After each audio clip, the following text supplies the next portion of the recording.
Yo, what's up? Ayan mga Lodi ha. Meron lang ako papakita sa inyo. Meron kasing naiinis sa akin dun sa pinost mga Lodi na about dun kay Marcos Jr. na napakamalas po ng ating Pilipinas. Dahil siya po ang ating Pangulo. Pero may nag-comment mga idol. Sabi niya dito, marami daw po nagawa si Bongbong Marcos Jr. At parang ang dating, marami pa daw pong gagawin. So, talaga lang? Saang planeta nakatira yung nag-comment na yun mga idol? Ba't hindi niya nakikita kung anong nangyayari sa ating bansa? Yan mga Lodi, tingnan nyo na lang po dyan sa screen ninyo. Para sa inyong kaalaman, marami pa rin pong nabubulag si Bongbong Marcos Jr. Pero tayong mga gising na sa ginawa po lang pambubudol sa ating bansa, sa mga kababayan natin Pilipino, hindi na po mangyayaring maloko na naman tayo ng mga sinasabi po nilang napakagaling na presidente daw po yan, si Bongbong Marcos Jr. Anak na tinapay. Ngayon pa lang mga Lodi, ramdam na natin kung ano po pinagkaiba ng pamamahala ni Tatay Duterte at saka yan pong pamamahala ni Marcos Jr. Romualdez. Napakalayo po ng agwat mga idol.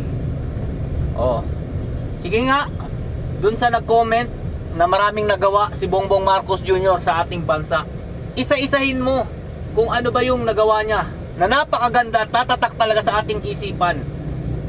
Hindi mo na kailangan i-research kung ano man yung nagawa ni Bongbong Marcos Jr. Kung meron man, kagaya ng ginawa ni Tatay Duterte, kahit hindi niya pinagyabang mga idol at hindi niya pinubliko yung mga daan, mga buildings, mga ospital, mga bypass roads, ang dami pong tulay na ginawa nung panahon po ng kanyang panunungkulan. Hindi na po natin kailangan mag-search pa kung ano nagawa niya. Kusa na po yung lumalabas o nag-a-appear sa utak natin dahil tumatak po talaga kung ano po ang Duterte administration. Hindi po kagaya nung sinasabi nitong nakabangag, hanggang ngayon nabubulag pa rin na marami daw pong nagawa. Isa-isahin po natin kung ano nagawa ni Bongbong Marcos Jr. na tumatak sa isip natin ha. Yung gold, number 1, binenta po niya mga idol.